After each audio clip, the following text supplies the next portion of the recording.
Hello and welcome to another episode of the Mark Moss Show, where we talk about the decentralized revolution each and every week, talking about the way the world is changing. And of course, we look at it through the lens of politics, finance, and technology. And of course, that technology we talk about is the Bitcoin decentralized network. We talk about that each and every week because it's technology that changes the way the world works. It changes the way that we organize, we communicate.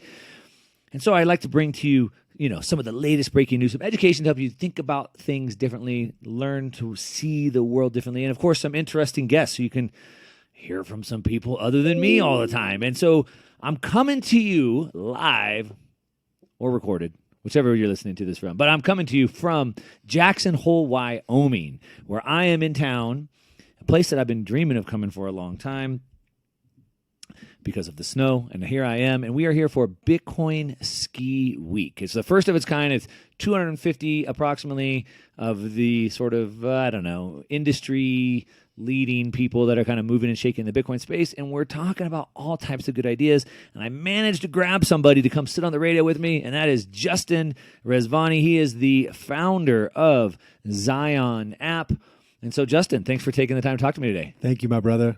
Yeah. Man, I love getting together and hanging out. We've had amazing talks the last couple of days. Justin and I got some amazing powder runs yesterday. Yeah, baby. It was great snow. Great snow. Oh man, the benefit of doing like meetings like this in like a cool place like this. Like we get to hang out, we get to do cool things, and then we get to snowboard. It's cool. It's cool doing life this way. It's like we have work to do, very deep work, but then you could kind of expand the horizons, play a little bit. Yeah. Like I think as humans, we're here to have fun at the end of the day. Like imagine, like sometimes we take things too seriously, and it's nice to just lay back and like, look, let's go ski and then talk about work at the same time. Well, I know, this is kind of different than what I want to jump into. I want to talk about decentralized networks, and there's been several that have popped up lately, including Zion. So I want to talk about that. But before we get into that, just for everybody listening, we're going to talk about that and how decentralized networks will help us beat censorship and change censorship and communication and change the world. We'll talk about that. But before we get into that, just to the point you said, something I've been pounding the table on is that today we have like all these people that are victims. I can't get ahead because the government, and I can't get ahead because of inflation. But it's like, we are not victims, and we can build the life that we want. Sure. And you're certainly someone who's done that, right? Yeah, I mean, I think so, and I think it's very possible to do whatever you want. I think on this planet. I mean, you can really push your boundaries, and if you work hard enough, and if you apply yourself in this weird way, you can almost get anything done that you want. You just have to expand your horizons. I think people just don't expand their horizons. Yeah. So again, this is not what I wanted to talk about, but I do want to talk about this for a second. It's impromptu here. So people have these fears, or they feel this oppression that they think is holding them back. Like I work a cubicle job and I make $40,000 a year, and I'm stuck here, and I get 2 weeks of vacation a year, and I'm too broke to go to Jackson Hole. So woe is me, I'm this victim. What's wrong with that viewpoint, and how could they maybe do something about that? I think that victim mentality doesn't push you forward in any way. I don't know a single person that has a net worth of over $100 million that complains about their victimhood. Even millions of dollars. Like let's say, I don't know. I threw out a higher number there, but like no one that's made it has ever played that card. They've never done it. They just push through and they persevere. So I think we're living in an age where information and content is one of the most valuable things that's available on the internet. And you can figure out anything that you want if you just apply your mind to it. And I'll give you a real example here. I did not know about Bitcoin 2.5 years ago. Like I owned it, but I had no idea the concept. And within 18 months, I'm at these events. I'm running one of the largest lightning companies in the world. And it's just because of my extreme pressure to understand and be knowledgeable in the space. And now today we're going to talk about decentralized networks and all that stuff. And I just think that we have this knowledge available to us. We have YouTube. We have amazing people like you making content on the internet. You can learn a ton of stuff. And you can synthesize that knowledge and provide value to someone else and create financial freedom for yourself. Like knowledge is not gapped anymore. Like you don't have to have a university degree to be smart about things. You can get out of that job if you choose to. Right. But I think it's a function of laziness. Like we are a society that's fat and lazy because we're comfortable. We've gotten too comfortable. And I think that, the most successful people that I know constantly put themselves in uncomfortable situations to progress forward, because once life hits you in the face, you've already been prepared for it, right? I go to the gym every day and destroy my body, or go jump on this mountain and do double black diamonds, not because I necessarily enjoy it. Yes, I do, but I want to be uncomfortable. When I did Ironman full time, I had no reason to do an Ironman, right? Other than the fact that I want to push myself forward to do something very hard. Yeah. I think everyone needs to apply that in their life. Like, do really hard shit and you'll get better. Yeah. Something that I've been thinking about, a channel, I might have sent you to it. I've sent a bunch of people to it. It's called Academy of Ideas on YouTube. And it's like a philosophy channel. And kind of like what we were talking about last night, how I always approach everything humbly, because if I can learn one thing, and sometimes it's the same thing I've already heard, but it just hits me different. Yeah. And he had this episode where he said that we should try to increase our power. And he said, not power as in like power and control over people, but power over ourselves. And so we should always be trying to increase our skill level, right? And he said that, what we want is a formidable opponent. So I know you like to play pickleball, for example, right? Like, you don't want to play with a beginner who can't hit the ball back to you. No. Watch that. Oh, sorry. We are on the radio here. We got to watch that. So if you hear some beeps, it's because Justin can't hold back. Sorry. But you don't want to play with someone who's a beginner and can't hit the ball back. You want to play someone who's at least as good as you, but probably someone better than you. All the time. Because they make you better. So you want a formidable opponent.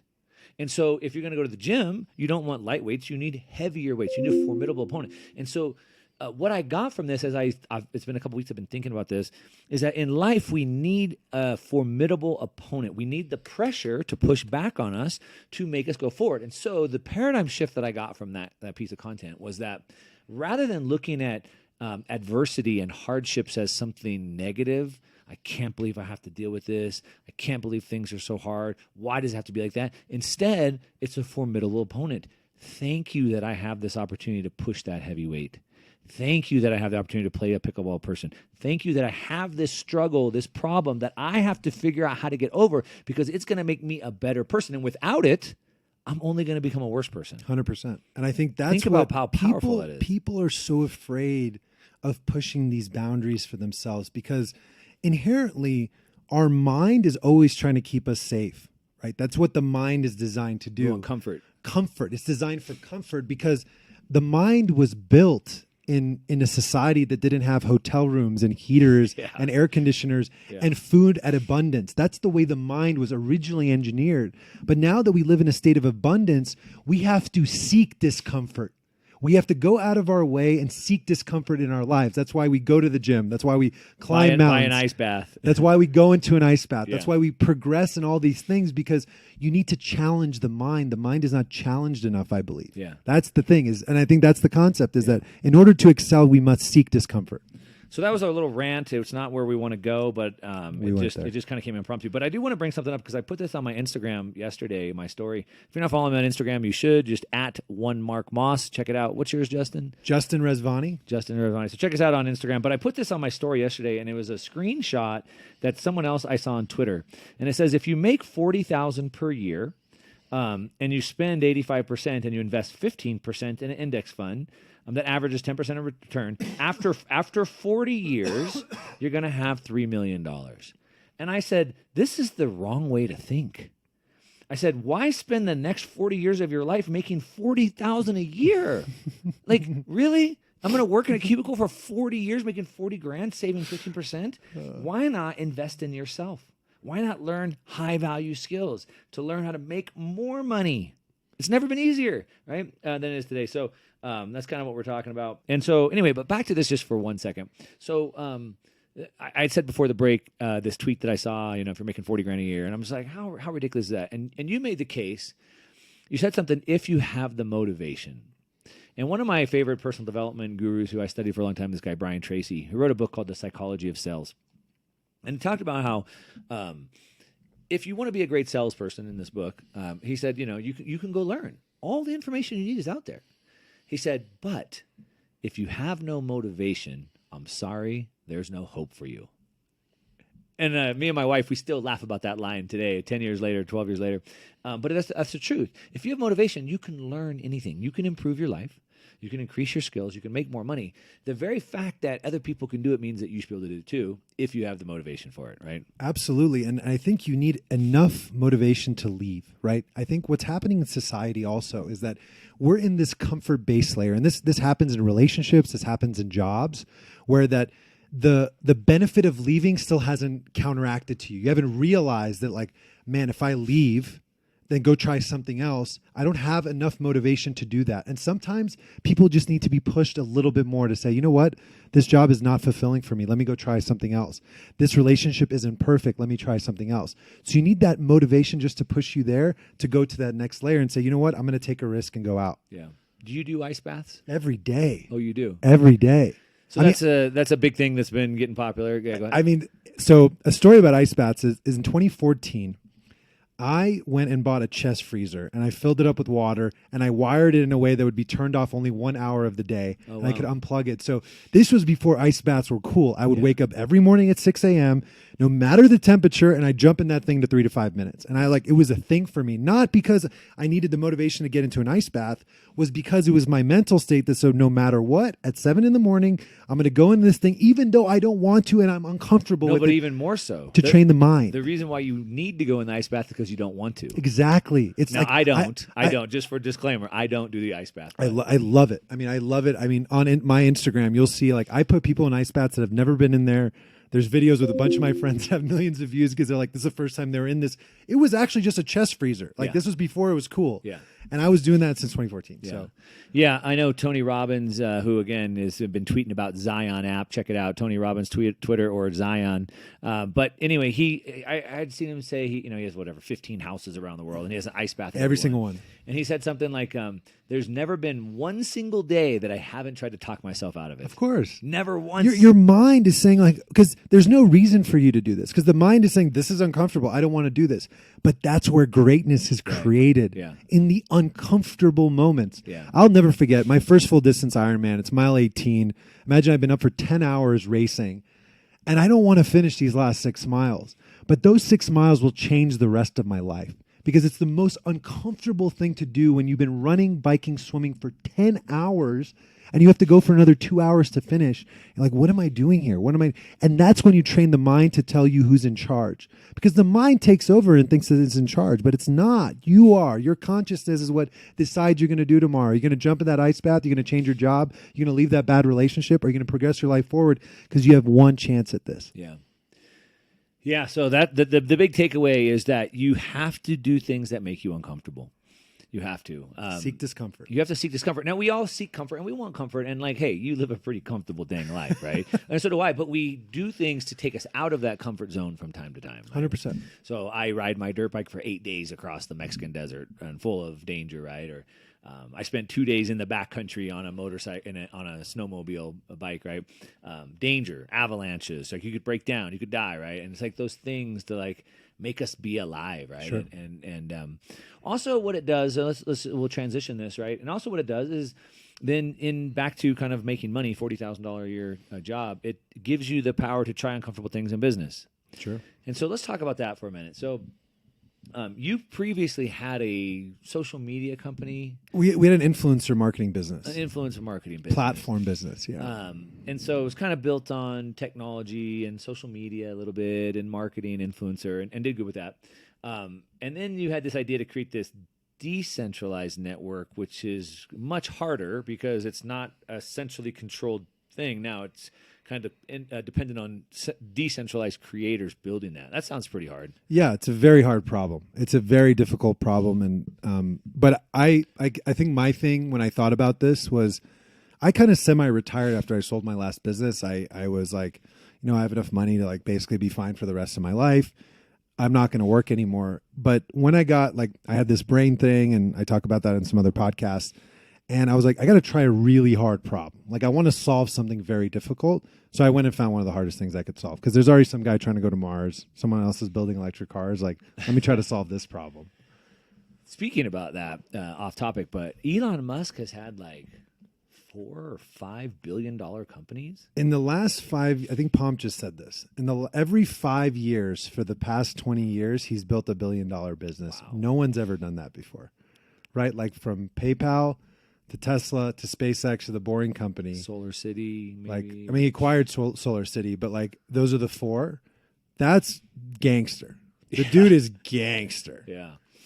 So I want to talk about the decentralized network. So, of course, I talk about the decentralized revolution each and every week and how the world is breaking apart, how we've gone to this centralized world, a centralized world being one of global cooperation and global governance, but also all of our institutions have become centralized. And so as someone who's been on the internet since the early days, it started very decentralized, but then it became very centralized where everything basically got controlled by Google and Facebook, et cetera.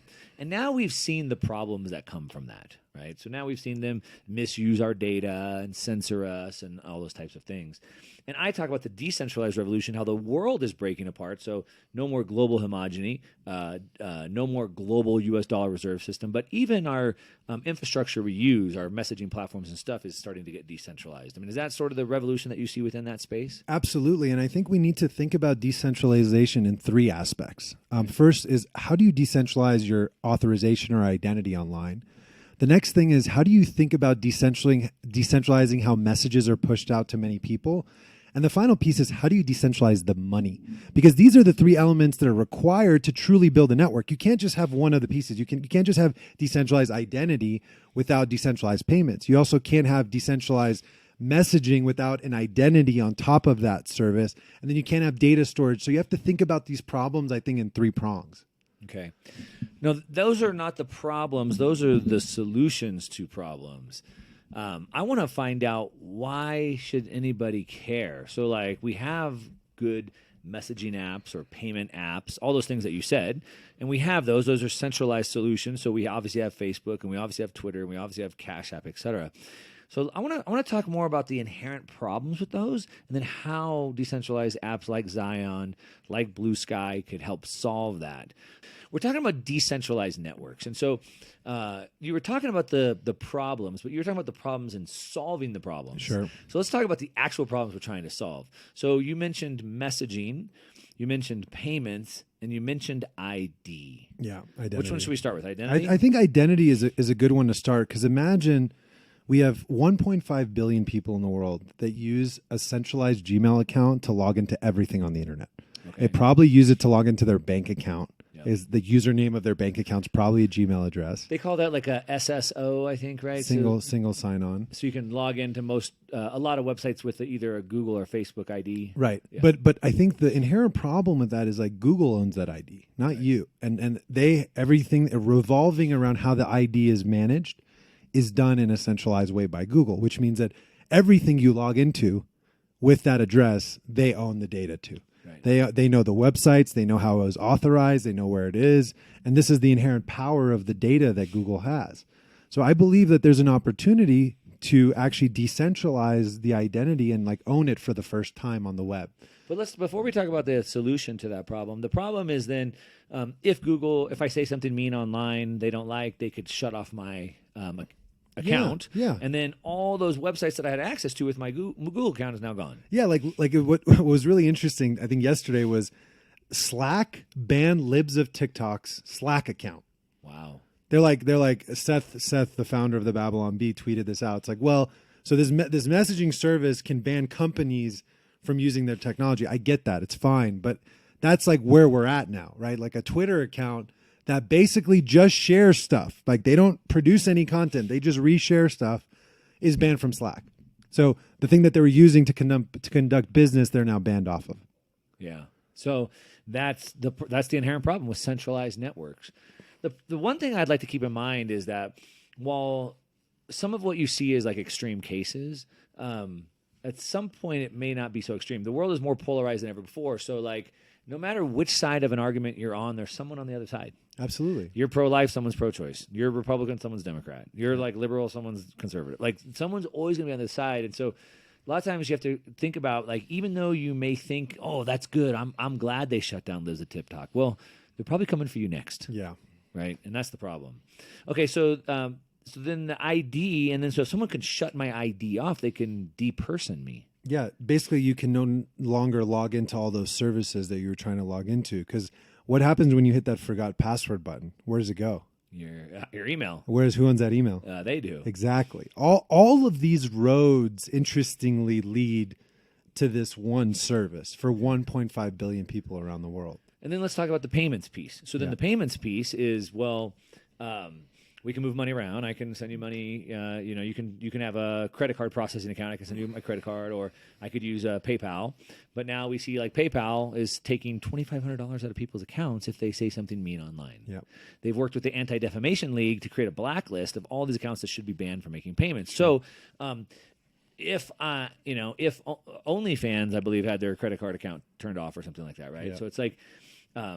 Back to the same censorship problem. If I'm doing something whoever they are, don't like, they take away my ability to transact. Sure. And the ability to move value across the web. And remember, some of these companies, like you mentioned OnlyFans, the payment from the creator or the fan to the creator, even on a Patreon, for example, there's like 6 companies in between that transaction. Right. Because there's like the credit card company, the credit card processor, different than the credit card, by the way. Right. The website that hosts each of those companies, because the processor needs a server to run on, then the credit card, and then the bank account. The bank, like all of these things are arbiters and kind of centralized authorities that take a little piece along the way. They all take a fee, and they all could censor you. 100%. If one decides that we no longer want to do this, and I don't think people realize how centralized the money system really is. Like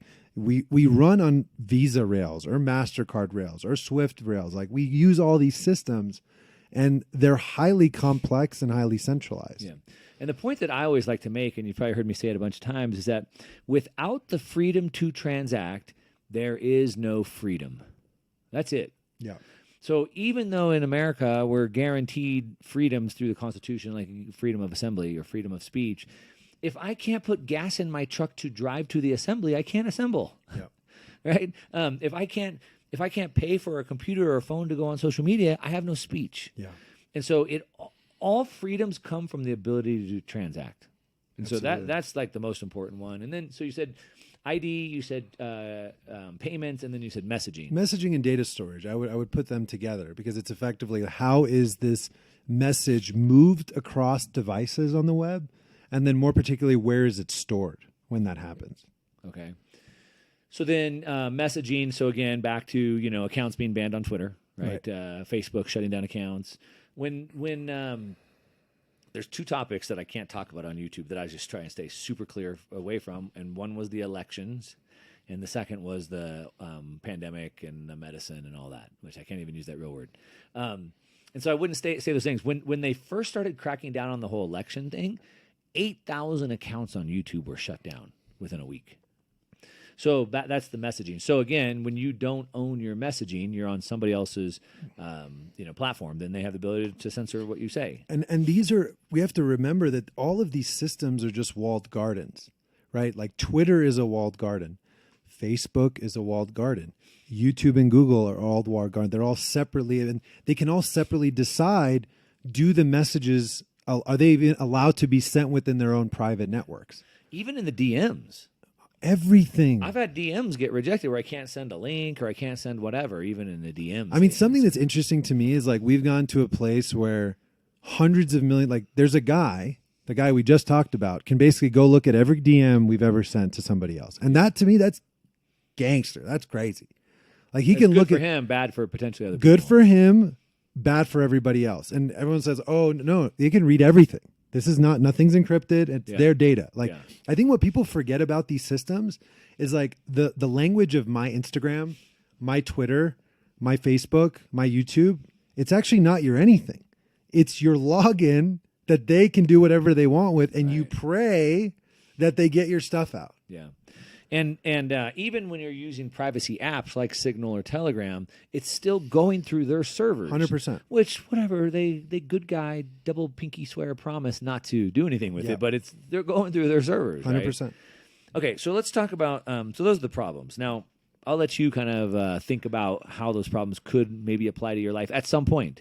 Remember, think adversarial, like there's always going to be someone on the other side of the equation. So let's talk about some of the solutions to those problems. So should we start back at the top, which is ID? Sure. Okay. I mean, I think that one of the potential things that we're working on is this concept of a DID, right? So it's a decentralized identifier that you own through this set of a private key. Like, for example, if you go to zion.fyi and you create an account on Zion, Which you should do. We're not creating an account on a database for you. What we're doing is we're assigning you 12 words. This is your private key encrypted by these 12 words. And then we assign you a DID. A DID is this decentralized identifier that you own. Then we take that ID. Why is it decentralized? Because it's not sitting on a server that's owned by Zion. It's actually held on the Bitcoin blockchain. So it's not holding like Facebook server or Twitter server No. or Zion server. Yeah, exactly. It's held on the Bitcoin blockchain. Which nobody controls or has access or can Exactly. So now the registrar, the database that holds the identity, is the most secure, immutable thing ever created. And now if we have this interoperable ID, that's where we see the big opportunities, this interoperable ID that can log into many applications. Yeah. Because it's not another walled garden. Yeah, this is exciting. This is where we get into really exciting stuff, thinking about the future, because we have a new set of building blocks to build new things. We're talking about we've been framing up some of the problems, and we're talking about some of the solutions. If you've missed any of this, check it out on the podcast. Just search the Mark Moss Show on any of your favorite podcast players or on the Market Disruptors YouTube channel. Now, back to the DID, it allows me to control my ID. So instead of signing in with Google or Facebook where they could shut me off, now I control it and nobody can shut it down. And most importantly, you can log into many things because of this. Once applications realize, like, I don't have to build my own authorization server and I can use this open one, it actually makes it easier for developers to now use this inherent an ID. You have one login to many applications. Right. That's the beauty of this idea of decentralized identification. And just not, I don't want to spend a lot of time here, but just to think about the future implications of this. Talking with Daniel, one of the developers of this, he was talking about, I think, like, he gave me the analogy of like if I had to change my mailing address. And I have to notify however many hundreds of people, and like still mail goes to the wrong place. But imagine if every time someone to send me something, a Christmas card or a package, they would just ping my DID and it would tell them where to send it. Exactly. Right. That's why this interoperable identifier that's on the web is really exciting. And by the way, this is not something we've made up. A few months ago, there's a group called the W3C, the Worldwide Consortium. This is who sets all the standards for the internet. It's what made the internet, basically. Right. They added in July that the new way to identify a user on the internet is through a DID. So this is not something that like Zion has made up, or it's actually now become this interoperable standard for the web, as important as email. And I think this is going to be something really, really big that we're going to see in the next couple of years that everyone is using.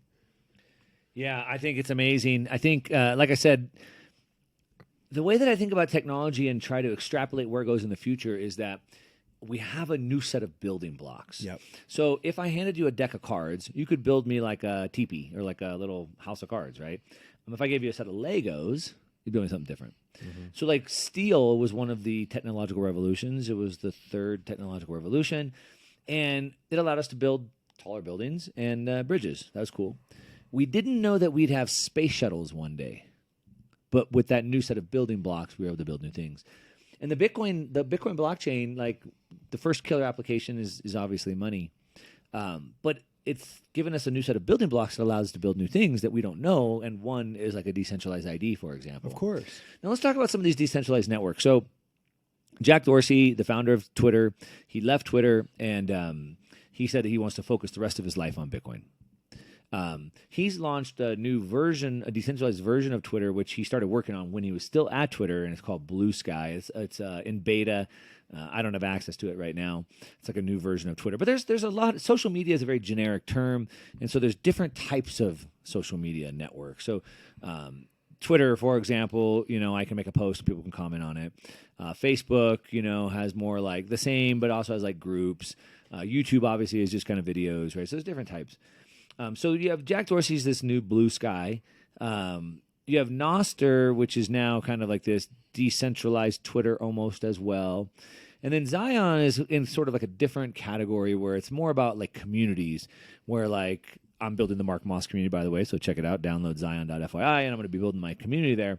But I can actually have a community similar to like Facebook groups or something. And Telegram, yes. And exactly. Telegram. Yeah. So sort of like a Telegram where I could create a group, and then we could join it and everyone could talk within that. Sure. Like building a community. And what's cool about that is you own that relationship through that ID that we talked about earlier. Yeah. Or the way that I like to look at it is actually like a decentralized OnlyFans. Yeah. So like OnlyFans, obviously, I'm sure your first thought of that is like porn or something, right? But really it was a way for creators to create content directly for their community and get paid for it. Right. So I can have a group, a Facebook group, a community there, but I have no way to really get paid. The people in my community have no way to pay me. So OnlyFans was kind of this way where I could create my own, sort of like a Patreon. I can create a community, and if people like what I provide, they can pay me. Sure. And so OnlyFans is actually pretty cool, but the problem is it's been kind of taken over by porn, which, interesting enough, porn is the first use case of all new technology. So when the VCR first came out, it was only being used for porn. Yeah. And the first thing that made the VCR go mainstream was Disney finally made a movie on it. But Disney didn't want to do it because it was known as porn. Yeah. So Disney was afraid, but they finally did, and it made it mainstream. And what was the first use case of internet? Porn as well. So anyway, but it sort of has this stigma, but now you have an opportunity to kind of give like these creators a place to go to have sort of that same kind of flexibility and get paid directly for their value. Ultimately, and I think the thing about OnlyFans is because of their legacy way they use payments, they take 20% of the transaction and Zion takes 0. Like, to give you context, if you're a creator that's earning $100,000 a month on OnlyFans and you move your audience over to Zion, you keep 20% of that revenue directly. And the reason we can do that, and this is 20% is a lot of money. The reason we can do that is because we're optimizing an advanced payment rail system that's beyond a credit card, beyond using Bitcoin effectively. Yeah. So I think it's amazing for that. Like I said, that's why I want to be moving over there. The one thing I think about as a content creator is, I'm creating content on YouTube and I'm creating content on Instagram or whatever. But at any given time they want, they could just shut me down. And like, that's my life. Yeah. Like, that's my career, right? Like, that's where I drive all my revenue from, right? And like, if they shut that down, like, they shut me off with a light switch. Yeah. And that affects my family. That affects my kids. And that's a big deal for me. Yeah. So like, I need to be, I can't like have my whole life in the hands of some low-level administrator at some company that I don't even know that makes arbitrary rules based off of who knows what. And any given time, with the flick of a switch, they could shut me off and I have no recourse. Yeah. No appeal process, no legal recourse. And they could literally shut me off and ruin my kids' lives. Yeah. The amount of power and control that's been given to these centralized institutions is just incredible when you start to think about it. Yeah, and because they don't just own the relationship, they own the distribution. They own where the content goes because you're going through their portal. And I think the vision of where we think a decentralized internet should go is Zion is building the tools to say, imagine Instagram, but you can take all your followers with you. That's, I think, the biggest breakthrough of all this technology is that now the way you reference an individual isn't through a centralized system, is you can have this breakthrough and take all your fans with you to the next one. Yeah. I think that's a big breakthrough.